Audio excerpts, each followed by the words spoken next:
आज की ये कहानी फिर से एक सबूत छोड़ती है कि किसी के ऊपर भरोसा करना आज की डेट में एक गुनाह ही है।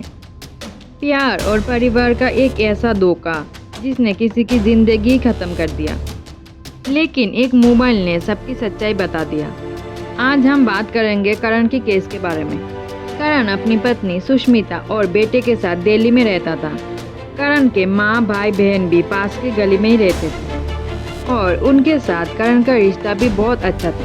करण नोएडा की एक प्राइवेट कंपनी में प्रोडक्ट एनालिस्ट का काम करता था। इसी कंपनी में काम करते समय करण की मुलाकात सुष्मिता से होती है। धीरे धीरे दोनों के बीच प्यार हो जाता है और दोनों शादी करने का फैसला लेते हैं।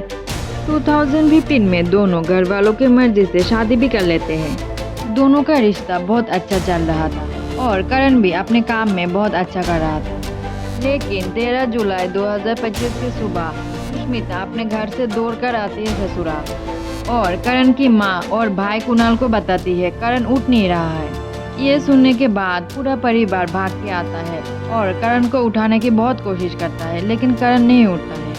करण की ये हालत देखकर कुणाल और उनके चचेरे भाई राहुल भागकर जाते हैं और एम्बुलेंस ले आते हैं। जल्दी ही करण को हॉस्पिटल लाया जाता है, लेकिन डॉक्टर चेक करके बताते हैं करण अब इस दुनिया में नहीं रहा। ये सुनने के बाद सब फूट कर रोने लगे।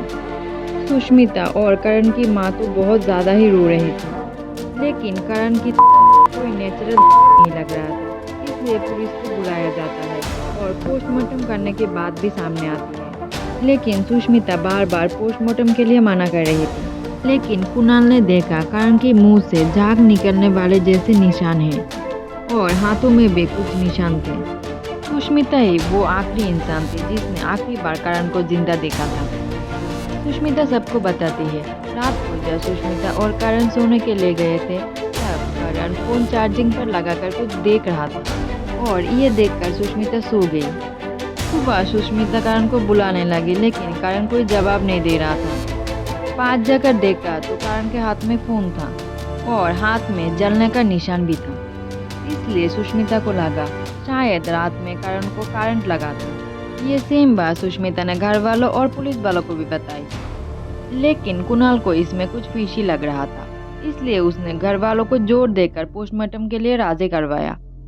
इसी बीच किसी ने कुणाल के चचेरे भाई राहुल का मोबाइल कुणाल को दिया रखने के लिए और कुणाल किसी कारण से राहुल की फ़ोन को ऑन करता है और कॉल लॉग पर जाता है कॉल करने के लिए।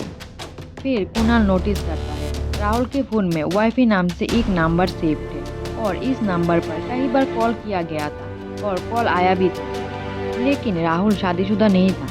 फिर कुणाल को कुछ शक होता है और सच्चाई जानने के लिए कुणाल राहुल के फ़ोन में अलग अलग ऐप से चैट देखने लगता है। फिर कुणाल ने जो देखा वो ही इस केस को पूरी तरह से बदल देता है।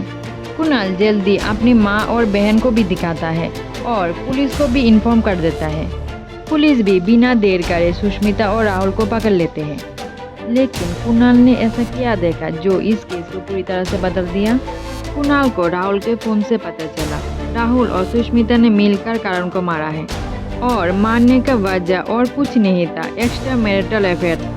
करण और सुष्मिता अपने शादी से खुश थे, लेकिन जैसे जैसे टाइम बीत रहा था करण का वर्क प्रेशर और ज़्यादा बढ़ रहा था, इसलिए करण अपनी फैमिली को ज़्यादा टाइम नहीं दे पा रहा था। सुष्मिता बिल्कुल अकेली हो गई थी। इसी बीच सुष्मिता और राहुल की अच्छी खासी दोस्ती भी हो जाती है और धीरे धीरे दोनों बहुत बात करने लगे थे और अक्सर राहुल सुष्मिता से मिलने घर भी आता था। समय के साथ दोनों को लगने लगा दोनों ही एक दूसरे से प्यार करते हैं। दोनों अपने रिश्ते भूलकर एक साथ रहना चाहते थे। राहुल सुष्मिता से काफ़ी छोटा था, लेकिन ये दोनों के लिए ही रुकने का वजह नहीं था। दोनों ही किसी भी तरह एक साथ रहना चाहते थे। दूसरी तरफ सुष्मिता का रिश्ता करण के साथ बिगड़ने लगा था। एक दिन करण ने सुष्मिता के ऊपर हाथ उठाया। उसी दिन सुष्मिता ने डिसाइड कर लिया वो अब करण के साथ नहीं रहेगी, लेकिन वो करण से डाइवोर्स भी नहीं लेना चाहते थे क्योंकि उसे करण के प्रॉपर्टी में हिस्सा चाहिए था। इसलिए सुष्मिता और राहुल ने करण को अपने रास्ते से हटा देने के लिए सबसे आसान रास्ता चुना, करण को दुनिया से ही हटा देने की, और दोनों ने मिलकर एक अच्छी खासी प्लान भी बना लिया। सुष्मिता रात के खाने में करण को स्लीपिंग पिल्स मिला के दे देती है और करण भी खा लेता है। करण सो जाने के बाद सुष्मिता सिर्फ उसी वक्त का इंतजार कर रही थी जब करण अपनी आखिरी सांस लेगा, और राहुल भी घर के बाहर ही था और इंतजार कर रहा था कब सुष्मिता उसे ये न्यूज़ दे। लेकिन काफी रात तक सुष्मिता चेक करती रही और वेट करती रही, लेकिन करण सांस ले रहा था। ये देखने के बाद सुष्मिता राहुल से बात करके उसे घर बुला लेती है और दोनों ने मिलकर करण को इलेक्ट्रिक शॉक देने लगते हैं। स्लीपिंग पिल्स के असर की वजह से करण फाइट बैक भी नहीं कर पाया और नींद में ही अपना दम तोड़ दिया। फिर राहुल अपने घर चला गया। फिर अगले दिन सुष्मिता नाटक करने लगी।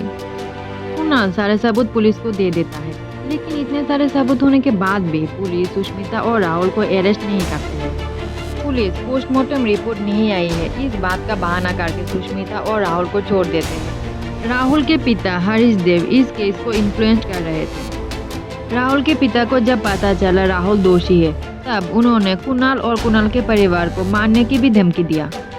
लेकिन कुणाल और कुणाल के परिवार पीछे हटने वालों में से नहीं थे। कुणाल अपनी बहन को साथ लेकर लड़ता रहा।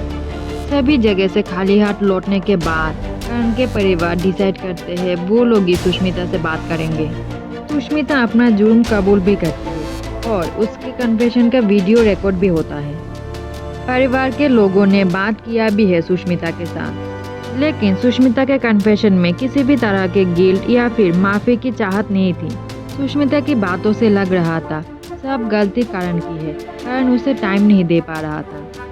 इसी टाइम पर राहुल सुष्मिता की जिंदगी में आया और सुष्मिता ने करण के साथ जो भी किया राहुल के कहने से किया, ये सुष्मिता का कहना था। दूसरी तरफ राहुल का कहना था सुष्मिता ने सब कुछ किया, वो निर्दोष है।